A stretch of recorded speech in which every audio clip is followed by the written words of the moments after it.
Hi, and welcome back to the channel for The Haunting Hour. Please like this video, subscribe to the channel, and leave a comment before viewing. Enjoy your viewing. The rusted hinges groaned as the heavy metal door swung open, revealing a sterile white chamber devoid of warmth. Harsh fluorescent lights glared down, casting long skeletal shadows that danced on the bare concrete floor. I shuffled in, roots echoing in the unnatural silence. Two figures in pristine white lab coats followed, their faces obscured by surgical masks and mirrored goggles. "Comrade," the taller one addressed me, his voice clipped and emotionless. "Welcome to Project Somnus." Sonus, the Roman god of sleep. A bitter joke considering the purpose of this cramped, airless box. I glanced at the other three figures already huddled in a corner, their faces drawn and watchful. One, a wiry man with haunted eyes, flinched away from my gaze. A young woman, barely out of her teens, clutched a tattered picture to her chest, her lower lip trembling. The last figure, a burly man with a shaved head, met my stare with a defiant glare and a clenched jaw. "Project Somnus," I repeated, my voice raspy from disuse. "What exactly does that entail?" "Endurance," the other scientist, a woman with a sharp nose and watchful eyes, replied. "We're testing a new gas-based stimulant. It will enhance alertness and cognitive function for extended periods." Extended periods. The young woman choked back a sob. "How long are we talking about?" 15 days, the tall scientist stated flatly. 15 days locked in this sterile cage, pumped full of an unknown gas, all for the glory of Soviet science. A dark joke bubbled up in my throat. "And then what?" "A trip to Siberia for a vacation." The woman doctor's lips thinned. "Your health will be monitored constantly. There's no risk involved." A blatant lie, the fear in her eyes betraying her words. "Risk?" The burly man scoffed. "You dragged us here from the Gulag and shoved us in this metal coffin. Risk is an understatement." He slammed a fist against the wall, the metallic clang echoing through the chamber. The scientists exchanged a worried glance. They hadn't anticipated this kind of defiance. I suspected they rarely considered the human element in their experiments. Maybe that was their biggest mistake. "There will be rewards for your cooperation," the tall scientist said, his voice softening a fraction. "Early release, perhaps." A hollow promise, I knew. No one ever truly left the Gulag. Silence descended once more, thick and suffocating. I looked at the other prisoners, a motley crew united by misfortune. We were political dissidents, free thinkers deemed a threat to the state. Now we were test subjects, guinea pigs in a bizarre scientific experiment. The next 15 days, if we survived them, would change us forever. A horrifying certainty settled in my gut, cold and heavy like a stone. This wasn't just about staying awake. It was about staying sane in the face of the unknown, the darkness that promised to consume us all. The metallic door hissed shut, sealing us in our sterile prison. The air, devoid of natural scents, tasted metallic and faintly sweet, the first whiff of the mysterious gas. Dim lights flickered above, casting long, unsettling shadows across the bare concrete floor. 5 metal cots, bolted to the ground, were our only furniture. A single, barred window offered a glimpse of a grey, featureless sky. "Welcome to your new home for the next fortnight, comrades," the young technician chirped, his voice unnaturally cheerful against the stark backdrop. He scurried around, fiddling with dials on a control panel mounted on the wall. The woman with the haunted eyes, her name was Irina, I soon learned, clutched her threadbare shawl tighter around her shoulders. "Fortnight. They said 15 days. "Semantics, comrade," The technician chirped back, avoiding her gaze. The burly man, Dmitri, let out a low growl. This is madness. What kind of gas are you pumping in here? The technician flinched but plastered a smile on his face. Advanced Soviet technology, comrade. Nothing to worry about. Advanced Soviet technology, or another one of your government's sick experiments, muttered the young woman Anya. She clutched the picture to her chest harder, the image of a smiling family barely visible in the dim light. A wave of dizziness washed over me. The air grew thicker, the metallic tang more pronounced. My vision blurred momentarily, the harsh white walls shimmering like a mirage. Fear, cold and sharp, pricked at my gut. They're lying, I croaked, my voice hoarse. This isn't some miracle drug. They're doing something else to us. Don't be ridiculous, Irina retorted, her voice brittle. We have no choice but to cooperate. Dmitri snorted. Cooperate? They'll dissect us like lab rats when this is all over. His words sparked a flicker of rebellion in Anya's eyes. We can't just sit here and let them do this to us. She rose from her cot, her defiance momentarily pushing aside her fear. What do you suggest, then? Irina asked, a hint of desperation in her voice. Anya met her gaze, a spark of determination flickering in her eyes. We fight back. We find a way out of here, or at least make them tell us what they're really doing. Her words hung heavy in the air, a fragile seed of hope taking root in the suffocating atmosphere. I looked at the others, each face etched with fear and uncertainty. But in Anya's defiance, I saw a glimmer of defiance, a desperate will to survive. Perhaps that was all we had, but maybe, just maybe, it would be enough. The gas continued to seep into our lungs, its effects yet unknown. But one thing was certain, the next 15 days would be a fight for our sanity, our freedom, and perhaps our very lives. The days blurred into one another, a monotonous cycle of flickering lights, stale air, and the ever-present hum of the ventilation system. The initial dizziness from the gas had subsided, replaced by a relentless state of heightened awareness. Sleep, that sweet oblivion, remained stubbornly out of reach. The scientists, clad in their sterile white lab coats, would appear twice a day, their faces hidden behind mirrored goggles. They conducted a series of tests, poking and prodding at us like lab rats, their voices a monotonous drone as they recorded our responses. Cognitive function appears normal, one would announce, jotting notes on a clipboard.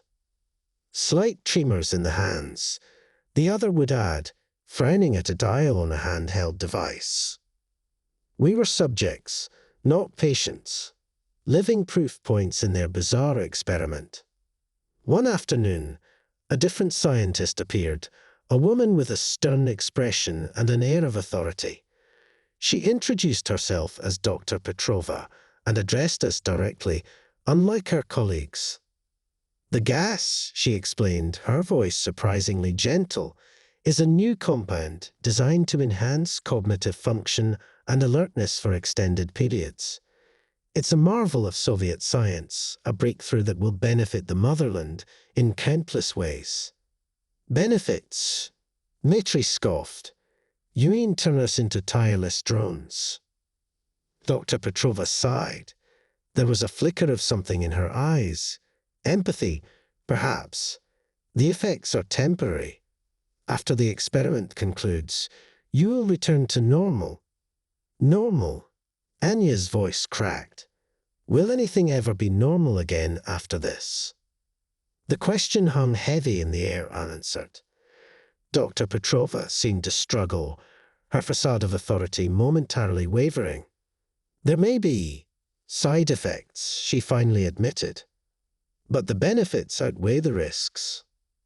We exchanged glances, a silent communication of fear and suspicion passing between us. The gas might not be the only variable in this equation. Dr. Petrova seemed hesitant, maybe even conflicted. Was she a true believer in the project, or was there something more at play? As she left, Dmitri slammed his fist against the wall, his voice laced with frustration. They lie to us, use us like guinea pigs. We need to do something. What? Irina asked, her voice hollow. We're trapped here, at their mercy. A spark of defiance ignited in Anya's eyes. We have to find a way to communicate with the outside world. Let someone know what they're doing to us. Her words, though laced with desperation, echoed a sentiment I shared. Passive acceptance wasn't an option. We had to fight back, not just for our sanity, but for the truth. The scientists had underestimated us, assumed we were broken, complacent. But even trapped in this sterile cage, a flicker of resistance remained. Our minds, still sharp thanks to the very gas they pumped into us, were now focused on a single mission: survival, and perhaps even revenge. The days crawled by, each one a monotonous test of endurance. The initial novelty of our predicament had worn off, replaced by a gnawing boredom punctuated by the unsettling side effects of the gas. Irina's tremors worsened, her hands shaking uncontrollably as she tried to eat the meager rations provided. Dmitri, ever the stoic, developed a nervous twitch around his eye, a constant reminder of the unnatural state we were in. Anya, however, seemed to be handling it the best. Her youthful resilience fueled her determination, and her defiance grew with each passing hour. One afternoon, during the routine checkup, a new symptom manifested. As Dr. Petrova held a series of bright lights near my eyes, a wave of nausea washed over me. The sterile white walls morphed into swirling patterns, and the air shimmered with heat. Panic clawed at my throat. "Whoa, hold on," I gasped, pushing the doctor's hand away. "Something's wrong." "Just a slight visual distortion," Dr. Petrova stated calmly, readjusting her goggles. "A known side effect of the gas. Nothing to worry about." "Nothing to worry about," I spluttered. "I feel like I'm going to." The words died in my throat as the room lurched sideways. I stumbled back, bracing myself against the wall. Dr. Petrova exchanged a worried glance with her colleague. For the first time, their practiced composure faltered. Was even their precious breakthrough gas starting to show its true colors? "Perhaps a dosage adjustment is necessary," the other doctor mumbled, fiddling with a dial on a control panel. My vision swam, nausea replaced by a cold dread.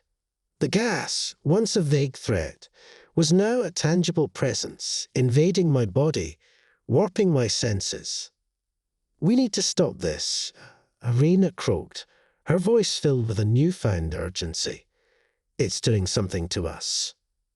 "We have to expose them," Anya declared, her eyes blazing with defiance. "Tell the world what they're doing." But how? We were prisoners in a sealed metal box, miles away from any prying eyes. The frustration gnawed at me. We were trapped in a waking nightmare, with no apparent escape. Suddenly, Dmitri, who had been unusually quiet, spoke up. His voice, though low, held a chilling focus. "We need to use them against themselves. Find a way to make them think we're different." The others looked at him, skepticism etched on their faces. "Different how?" I asked. Dmitri's lips curved into a cold smile. "Let's give them a show they won't forget." His plan was risky, desperate, but it was the only one we had. We were no longer just prisoners. We were fighters, ready to exploit any weakness, any crack in their facade. We were going to make them regret turning us into their lab rats. The gas might have been designed to keep us awake, but it had also unleashed a different kind of awareness within us, a primal desire for survival and a burning need for revenge. The scientists had underestimated the human spirit, and the games they were playing were about to get much more dangerous. Anya grinned, a mischievous glint in her eyes. "Showtime," she whispered. The flickering lights in our sterile prison seemed to pulse faster as we huddled in the center, murmuring amongst ourselves. Mitri's plan was audacious, bordering on insanity, but trapped with nothing but time and a gnawing paranoia fueled by the gas, any sliver of hope felt enticing. "Are you sure this will work?" Irina whispered, her voice trembling slightly. Her hands still shook, though less violently than before. "We have no other choice," Anya declared, her youthful defiance tempered by the harsh reality of our situation. "We need to make them believe we're affected." "Affected how?" I asked, a note of unease twisting in my stomach. The plan relied on manipulating our captors, playing on their fears to gain some semblance of control. "Like the gas is doing something more," Mitri explained, his voice a low growl. "Something unpredictable." He outlined his idea, a mix of theatrics and subtle manipulation. Fear, after all, could be a potent weapon. As the rhythmic hum of the ventilation system filled the silence, we practiced, rehearsing our lines, forcing a sense of unsettling dissonance into our voices. The scientist's arrival the next evening felt less clinical, more cautious. Instead of their usual brisk stride, they approached hesitantly, their faces obscured by the mirrored goggles. Dr. Petrova peered through the barred window, her voice laced with unease. "Comrades," she called out, "are you all right? The readings are showing some fluctuations." Anya stepped forward, her eyes wide and unfocused. "Fluctuations," she echoed, her voice stretched and unnatural. "We see things, strange things." I chimed in, adding a subtle tremor to my voice. "The walls, they breathe. They whisper." Dr. Petrova exchanged a worried glance with her colleague. Doubt flickered in their eyes, a crack in their confident facade. We were pushing their buttons, exploiting their fear of the unknown. Mitri, the masterstroke of our performance, began muttering under his breath, his voice a low rumble. He spun around, his eyes locked on a specific point on the wall. They watch us," he rasped, his voice laced with a chilling urgency. "They wait for the right moment." The tactic worked. Panic flickered in the scientist's eyes. They scurried back, fumbling with the control panel, their practiced calmness shattered. "We need to adjust the dosage," Dr. Petrova stammered, her voice betraying a tremor. "No!" Anya cried out, her voice rising to a hysterical pitch. "Don't touch us. We see more clearly now." Our performance was a desperate gamble, but it had achieved the desired effect. For the first time, we saw the scientists not as all-powerful figures, but as frightened humans, vulnerable to the power of suggestion, to the fear of the unknown they had unleashed upon us. Anya collapsed onto a cot, her face pale, with a triumphant glint in her eyes. "See? We rattled their cage a bit," she whispered. Irina sank down beside her, her face etched with worry. "But for how long? They'll see through it eventually." Mitri, however, remained resolute. "We bought ourselves some time," he said, a hint of a smile playing on his lips. "And that's all we need. Time to find a weakness, a way out of this prison." The air crackled with a newfound tension. We were still trapped, the gas still coursing through our veins. But a seed of hope had been planted, a fragile sense of control amidst the suffocating fear. We were no longer just victims. We were players in this twisted game, determined to survive and expose the horrifying truth behind the locked doors. Days blurred into nights. the flickering lights blurring the passage of time. Our performance for the scientists had bought us a reprieve, a cautious respect replacing their initial arrogance.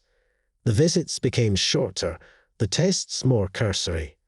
But the tension remained, a coiled spring waiting to be released. One evening, during a rare moment of quiet, I noticed something peculiar. A faint scratching sound, almost inaudible at first, seemed to emanate from the ventilation shaft high on the wall. I strained my ears, trying to discern its source. "Did you hear that?" I murmured, nudging Anya, who was lost in thought. She frowned. "Hear what?" "A scratching noise," I whispered, pointing towards the vent. "From above." Anya followed my gaze, her brow furrowing in concentration. The sound came again, a rhythmic scrape against metal. A sudden thought struck me. "Maybe it's a message," I ventured, my voice barely above a whisper. "Maybe someone's trying to contact us." The suggestion sparked a flicker of hope in Anya's eyes. Communication with the outside world, a chance at salvation, had been our desperate goal since the beginning. "We need to investigate," she declared, her voice regaining its youthful determination. But how? The vent was far out of reach, a mocking symbol of our confinement. Mitri, ever the pragmatist, scoffed. "Don't be ridiculous. It's probably just the ventilation system malfunctioning." But even his voice lacked conviction. Irina, however, remained silent, her gaze fixed on the vent with an unsettling intensity. The tremors in her hands seemed to worsen, and a faint sheen of sweat appeared on her brow. Suddenly, she grabbed a metal stool and, with surprising strength, slammed it against the wall, directly below the vent. "They're listening," she cried out, her voice a strange shriek. "They can hear us." Her outburst startled us all. Was it the gas finally taking its toll, warping her mind? Or was there something more at play? Irina ignored our bewildered stares and continued pounding the wall with a manic intensity. "Help us," she screamed, her voice raw with desperation. "They're keeping us here. They're—" Her voice trailed off as a deafening alarm blared, the harsh sound drowning out her words. The sterile white walls seemed to vibrate, and a red light strode above the window, bathing the chamber in an ominous glow. The scientists rushed in, their faces pale with panic. "What's happening?" Dr. Petrova barked, her voice tight with fear. Irina slumped to the floor, her eyes glazed over, a faint trickle of blood escaping her nose. The gas, the fear, the strain it had all finally pushed her over the edge. As the scientists rushed to her side, I couldn't help but feel a cold dread creep into my heart. Was Irina's breakdown a sign of what awaited us all? Or was it a desperate attempt, a twisted cry for help that might just have been heard? The silence that followed the blaring alarm felt heavier than ever, laden with the uncertainty of our fate and the chilling possibility that our worst fears were about to become a horrifying reality. The red strobe light pulsed rhythmically, casting an unsettling blood-red glow on the sterile chamber. Irina lay crumpled on the floor, barely conscious, the echo of her desperate screams still hanging in the air. The scientists huddled around her, concern etched on their faces beneath their mirrored goggles. A heavy silence descended upon us, broken only by the insistent beep of an alarm clock on the control panel. It seemed an eternity since the piercing screech of the actual alarm had died down, yet the tension remained thick, suffocating. "What happened to her?" Anya whispered, her voice trembling slightly. "Stress reaction," Dr. Petrova murmured, her voice strained. "The gas can have unpredictable side effects." Unpredictable, or perhaps her outburst had triggered something else entirely. A gnawing paranoia clawed at me. Was Irina's breakdown a symptom of the gas, Or was it a glimpse into the future that awaited us all? The scientists finished tending to Irina, their movements hurried and nervous. They exchanged worried glances before Dr. Petrova turned to us, a flicker of desperation in her eyes. "We need to adjust the dosage," she stammered. "The experiment seems to be having a greater impact than anticipated." Anya stepped forward, her defiance tempered by a newfound vulnerability. "Is she going to be all right?"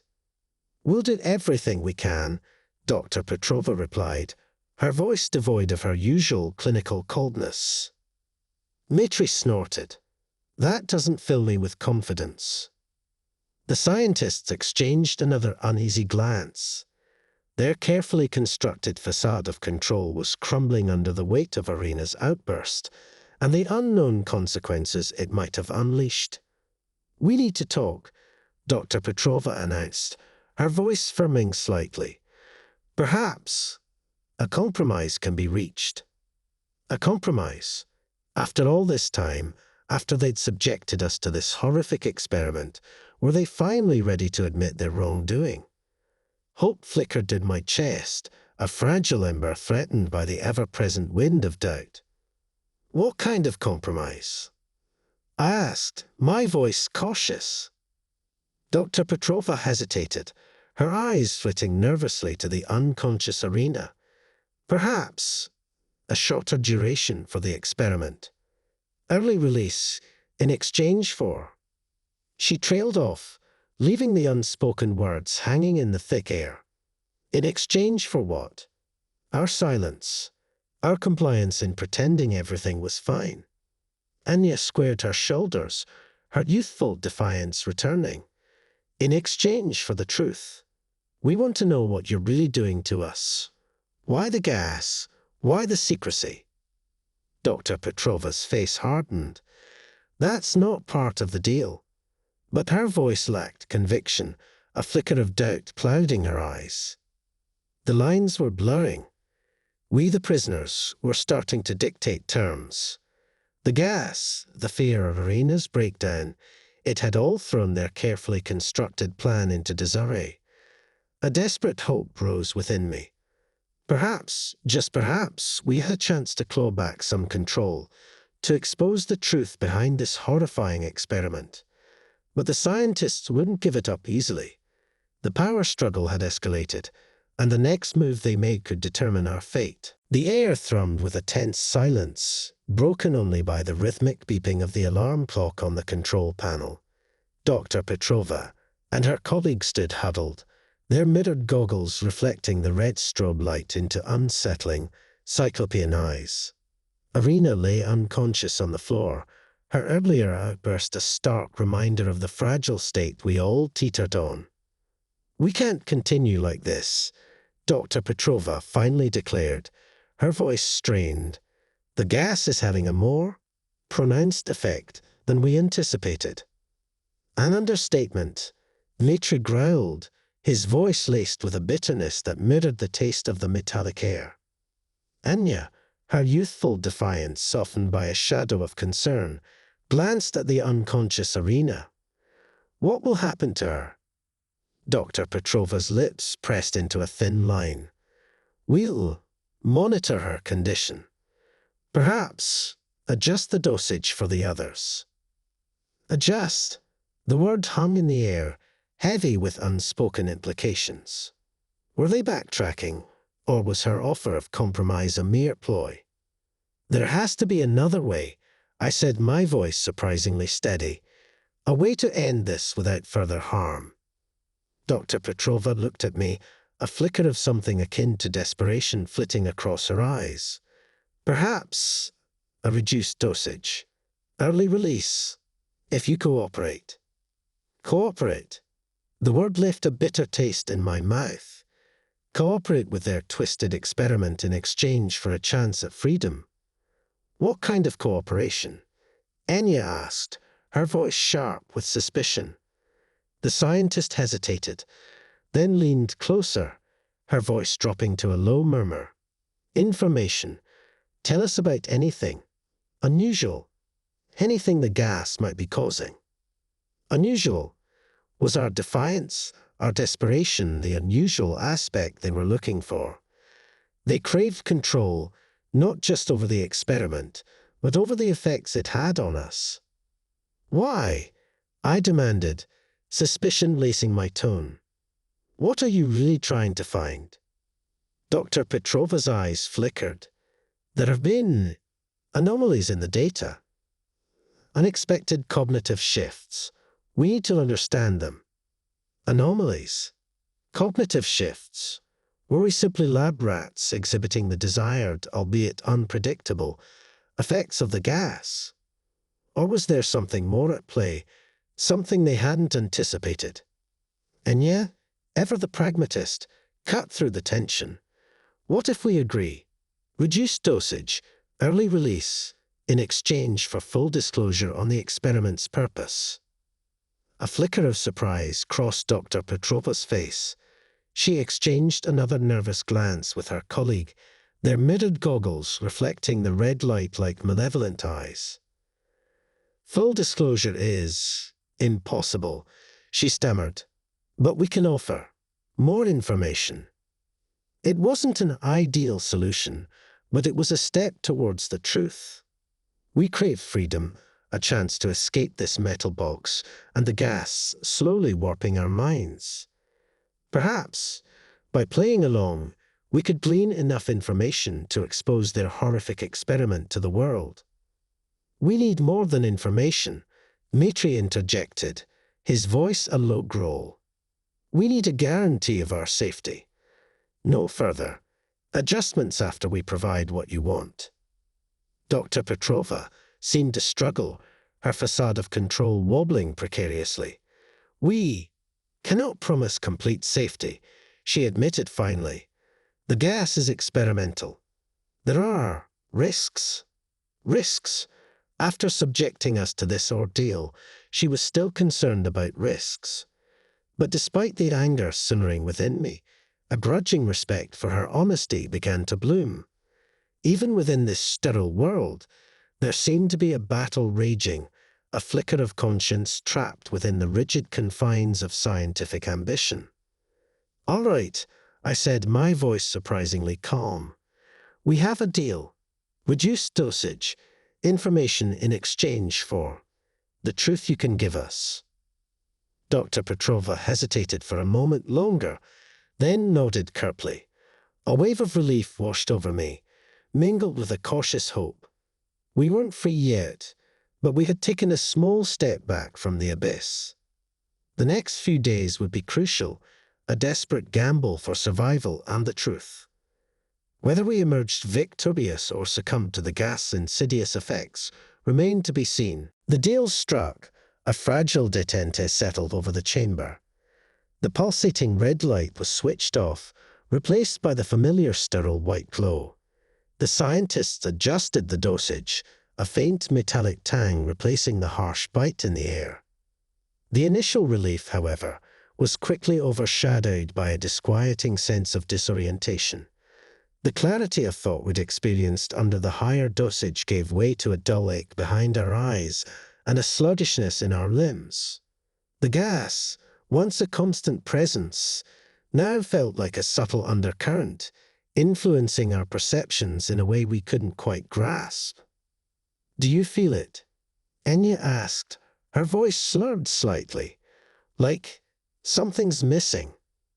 I nodded, a wave of nausea rising in my throat. The heightened alertness, the paranoia, all gone, replaced by a dull apathy. We were starting to feel normal. But was this real normality, or another side effect, a different kind of prison created by the gas? The scientists entered the chamber the next day, their faces grim beneath their mirrored goggles. Dr. Petrova held a clipboard, her voice devoid of its usual clinical detachment.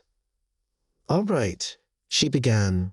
We're here to discuss the unusual effects, she reported. Unusual effects. Our defiance, were they referring to that? Or was there something more at play, something they were desperately trying to understand? Tell us, her colleague added. His voice clipped. What did you see? Hear? Mitri, usually the most vocal among us, remained silent, his eyes fixed on a single point on the wall. Irina, still weak from her outburst, mumbled incoherently, her gaze distant and vacant. Anya and I exchanged a worried glance. How much could we reveal without jeopardizing our fragile freedom? We couldn't risk giving away the act that had bought us a reduced dosage and a chance at escape. We saw things, I said finally, carefully choosing my words. Strange visions, distorted perceptions. Dr. Petrova scribbled furiously on her clipboard. Can you elaborate? They were fleeting, Anya added, her voice strained, difficult to grasp. The scientists seemed unconvinced, their disappointment and frustration evident. They wanted details, specifics of the hallucinations the gas induced. But how could we describe the fear of the walls whispering, or the paranoia that turned us against each other? We need more, Dr. Petrova stated, her voice firm. The purpose of the experiment is to enhance cognitive abilities, not impair them. Enhance cognitive abilities. The irony stung. All we felt was a dull lethargy, a fog clouding our thoughts. Was this their idea of enhancement? We'll try again later, Dr. Petrova declared, her voice laced with disappointment. Perhaps, she trailed off, a flicker of doubt in her eyes. Perhaps the reduced dosage is affecting the desired outcome. As they left, shutting the metal door with a clang, a cold dread settled in my stomach. The reduced dosage wasn't a gesture of goodwill. It was a setback for their experiment. We weren't just test subjects anymore. We were variables, unpredictable anomalies in their carefully controlled equation. And that, it seemed, frightened them more than anything else. The fragile peace within the chamber was shattered. The gas, once a constant adversary, now felt like a precarious shield, keeping us safe from their true motives. But for how long? The experiment wasn't over, and the truth we craved remained hidden behind a thick veil of fear and uncertainty. The days blurred into a monotonous haze. The reduced dosage had dulled our senses like a thick fog, leaving us lethargic and disoriented. The once vivid nightmares and hallucinations were replaced by a gnawing sense of unease, a feeling we were being watched, scrutinized. One evening, during the routine checkup, Dr. Petrova entered alone, her mirrored goggles reflecting a storm of emotions. Gone was her usual clinical detachment, replaced by a nervous tension that crackled in the sterile air. There's been a development, she announced, her voice unusually low. The project, it's been compromised. Compromised. The word hung heavy in the air, laced with unspoken implications. Did our defiance, our fabricated hallucinations, somehow expose their sinister endeavor? What do you mean? I asked, forcing a calmness I didn't entirely feel. Dr. Petrova hesitated, her gaze flitting nervously to the door. Then, taking a deep breath, she leaned closer, her voice dropping to a hushed whisper. Someone leaked information about the experiment. There's an investigation underway. An investigation. A flicker of hope sparked within me. Was this our chance at freedom? Had our desperate gamble paid off? Who leaked the information? Anya inquired, her voice barely a whisper. Dr. Petrova shook her head, her lips pressed into a thin line. That's classified. But the higher-ups, they're not happy. They want results, and fast. Results. Did that mean the experiment would be accelerated? The dosage increased. The thought sent a shiver down my spine. What happens to us? Mitri rasped, his voice rough with a sudden urgency. Dr. Petrova's lips remained tightly pressed together. Finally, she met our gaze, her eyes filled with a flicker of defiance that mirrored our own. "I can't guarantee your safety anymore," she admitted reluctantly. "They'll be looking for scapegoats, for someone to blame." The air crackled with unspoken tension. The scientist, once our jailer, was now a reluctant ally, caught in the crossfire of a larger conspiracy. The lines between captor and captive had blurred, replaced by a fragile sense of shared fear. "Then help us," Anya blurted out, her voice trembling slightly. "Help us expose the truth." Dr. Petrova sighed. A deep weariness etched onto her face. "The truth? It's bigger than you think. More dangerous." "We can handle it," I declared, a newfound resolve hardening my voice. "We faced worse." Dr. Petrova seemed to struggle, torn between fear and a sense of duty.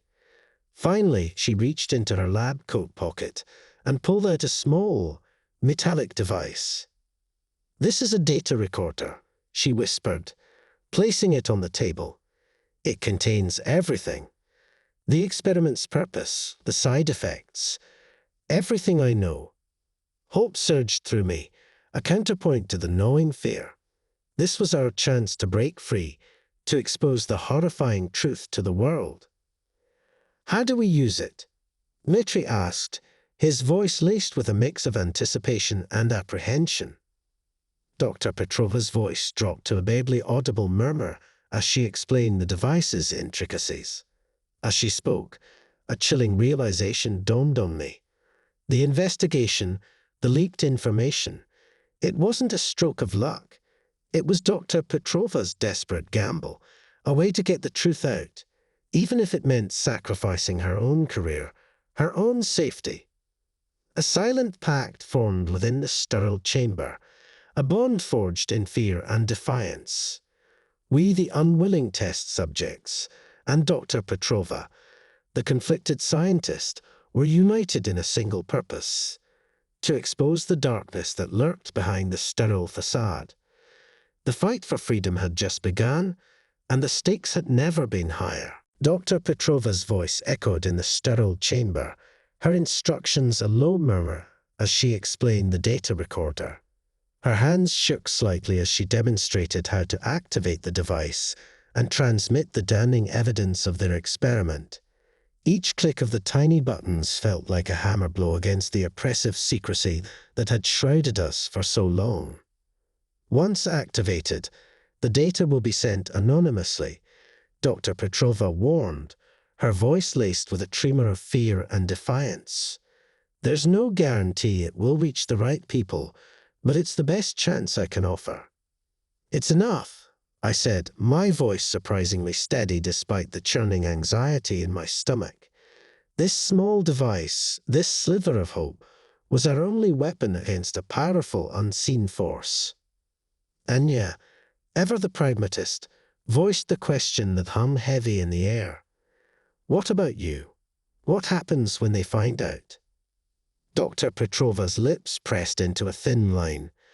"I'll face the consequences. But you," she looked at each of us in turn, her gaze lingering on the unconscious form of Arena. "You deserve a chance at a normal life, free from this madness." Normal life. The word felt alien after weeks spent under the gas influence. Our minds warped, our perceptions skewed. But the prospect of escape, of sunlight and fresh air, held an irresistible allure. "We won't forget you," Dmitri rumbled, his voice thick with a mix of gratitude and apprehension. Dr. Petrova offered a faint smile, a flicker of sadness in her eyes. "Just get out of here. That's all that matters." The next day, the scientists arrived with a renewed sense of urgency. Their faces were grim, their movements brusque. They conducted their tests with a mechanical efficiency, their usual clinical detachment replaced by a cold, calculating demeanor. "The dosage is being increased," Dr. Petrova murmured as she slipped past them, her voice vaguely audible. They're desperate for results. Get ready. Ready. The word hung heavy in the air.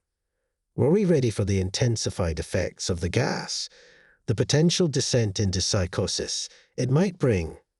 But the alternative, the silence and darkness of a failed escape attempt, was even more terrifying. Anya activated the data recorder, her nimble fingers working swiftly. A tiny green light blinked, a beacon of hope in the sterile gloom. We had done what we could. Now our fate rested on the invisible hands that would receive this desperate plea for help. As the scientists injected the new, higher dose of gas, a wave of dizziness washed over me. The walls seemed to shimmer, the air crackled with a strange energy. Fear threatened to overwhelm me, but amidst the swirling miasma of my thoughts, a single notion clung to me. We had fought back. We had exposed the truth, and even if we succumbed to the gas, the fight wouldn't be in vain. The chamber swam before my eyes, the faces of Anya, Dmitri, and the worried Dr. Petrova blurring into a kaleidoscope of colors. The last thing I remembered before succumbing to the gas effects was a flicker of defiance, a spark of hope that refused to be extinguished. The chamber door clanged shut, plunging us into darkness. Our fight for freedom was far from over, but a seed of doubt had been sown. The scientists might have increased the dosage, but they couldn't control the truth that was now hurtling towards an unknown destination, a truth that could potentially shatter the walls of their sterile prison and expose the darkness that festered within. Blinding white light pierced through my eyelids, pulling me from the swirling vortex of the gas effects. Disoriented and blinking, I found myself strapped to a cold metal table, a sterile white room stretching out before me. Panic clawed at my throat, the sterile environment a stark contrast to the harsh reality I feared awaited me. "Easy there," a gentle voice soothed. A woman in a white lab coat stood beside me, her face etched with concern. "You're safe now." Safe. The word echoed hollowly in my mind. Was this just another trick, another layer of their mind game? Where were Anya, Dmitri? Had our gamble paid off? "Where am I?" I rasped, my voice hoarse and unfamiliar. "You're at a secure facility," the woman explained, her voice calm and reassuring. "We intercepted a data stream, a message containing some disturbing information." Disturbing information? Was that how they phrased it? A twisted experiment on human subjects, reduced to mere data points. I tried to sit up, but a wave of dizziness washed over me, forcing me back down. "The message mentioned a gas," the woman continued, her gaze studying me intently. "Can you tell me about it?" The gas. The very word triggered a wave of nausea and fragmented memories. The sterile chamber, the fear, the desperate act of defiance. But could I trust her? Was she another Dr. Petrova, a reluctant ally caught in the web of a larger conspiracy? Hesitantly, I began to speak, my voice weak but resolute. I recounted the cramped chamber, the scientists, the fear-inducing gas, and the desperate gamble we took to expose their horrifying experiment. As I spoke, a flicker of horror crossed the woman's face. Her gaze darted towards the door, then back to me. "There are others?" she asked, her voice hushed. "Yes," I croaked. "Anya, Dmitri, and Irina." Her jaw tightened. "We'll find them, I promise." Her words held a steely conviction that ignited a spark of hope within me. Perhaps, just perhaps, our message had reached the right ears. What about Dr. Petrova? I managed to ask, the scientist who had risked her career, her freedom, to help us. Did she? The woman's face clouded over with sadness. She didn't make it. There were complications during the increased dosage. Grief threatened to engulf me, a heavy weight settling on my chest. Dr. Petrova, the conflicted scientist, had paid the ultimate price for her act of defiance. But her sacrifice wouldn't be in vain. "We have the data," the woman assured me, her voice firm. "We'll get to the bottom of this. But you need to rest now. You've been through a lot." As I drifted back into a fitful sleep, a sliver of hope clung to me. Our fight for freedom, for the truth, had taken its toll. But the battle was far from over. Dr. Petrova's sacrifice had bought us time, a chance for justice. And outside these sterile walls, a team, fueled by our desperate plea, was preparing to take down the darkness that had shrouded our lives in secrecy and fear. The fight for freedom had just begun, and the truth, like a slow-burning fuse, was about to ignite.